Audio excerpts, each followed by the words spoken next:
तो मैं दिल्ली के लोगों को कहना चाहता हूं, आज आपका बेटा दोबारा जेल जा रहा है, इसलिए नहीं कि मैंने कोई भ्रष्टाचार किया है, इसलिए कि मैंने तानाशाही के खिलाफ आवाज उठाने की जरूरत की है।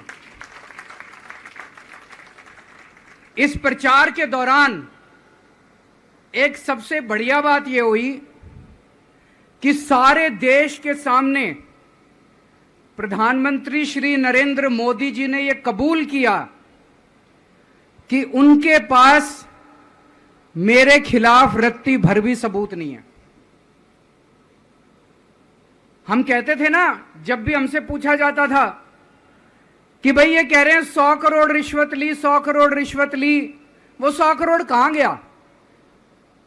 500 से ज्यादा जगह तुमने रेड मार ली, कहीं चवन्नी मिली हो, अठन्नी मिली हो, 1 रुपया मिला हो, कहीं हमने खर्च किया हो, कहीं कैश पड़ा हो, कहीं लॉकर में मिला हो, कहीं स्विस बैंक में मिला, कहीं चवन्नी नहीं मिली, तो पैसा कहां गया?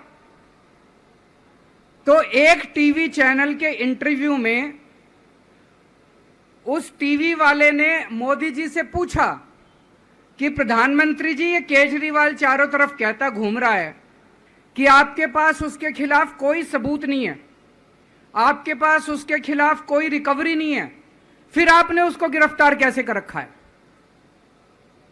पता है प्रधानमंत्री जी ने क्या कहा? प्रधानमंत्री जी कहते हैं, मैं मानता हूं कि केजरीवाल के खिलाफ कोई सबूत नहीं है,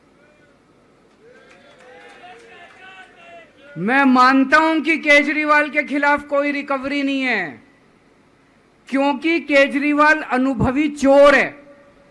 चलो मान लिया मैं अनुभवी चोर हूं, तुम्हारे पास सबूत तो नहीं है, तुम्हारे पास रिकवरी तो नहीं है, तो यूं ही डाल दिया मेरे को जेल में, बिना सबूत के डाल दिया मेरे को जेल में, बिना रिकवरी के डाल दिया जेल में।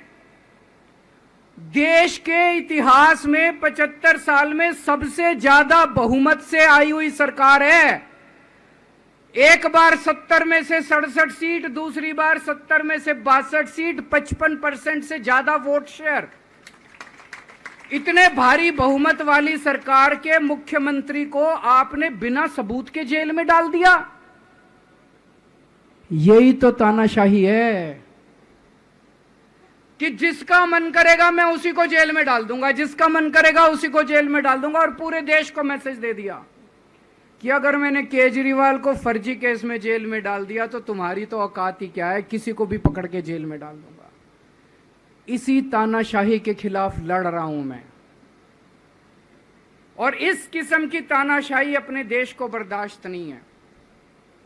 भगत सिंह ने कहा था ना कि जब सत्ता तानाशाही हो जाए तो जेल जिम्मेदारी बन जाती है, सबकी जिम्मेदारी है जेल में जाना, इसके खिलाफ आवाज उठाना।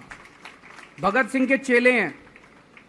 भगत सिंह देश को बचाने के लिए, देश को आजाद कराने के लिए जेल गए थे। भगत सिंह देश को आजाद कराने के लिए फांसी पे चढ़े थे। हम देश को बचाने के लिए जेल जा रहे हैं। इस बार जब जा रहा हूं, मुझे नहीं पता अब मैं कब वापस आऊंगा, मुझे नहीं पता ये क्या करेंगे मेरे साथ जेल में, लेकिन मुझे कोई परवाह नहीं है, जो मर्जी करें। अगर भगत सिंह फांसी पे चढ़ गए, मैं भी फांसी पे चढ़ने के लिए तैयार हूं। मेरे शरीर का एक एक कतरा इस देश के लिए है, मेरे शरीर के खून की एक एक बूंद इस देश के लिए है, मेरे जीवन का एक एक पल देश के लिए है। लोकसभा चुनाव के नतीजे 4 जून सुबह 7 बजे से देखिए। चुनाव नतीजों से जुड़ी हर खबर सबसे पहले, सबसे सटीक, केवल अमर उजाला पर, amarujala.com।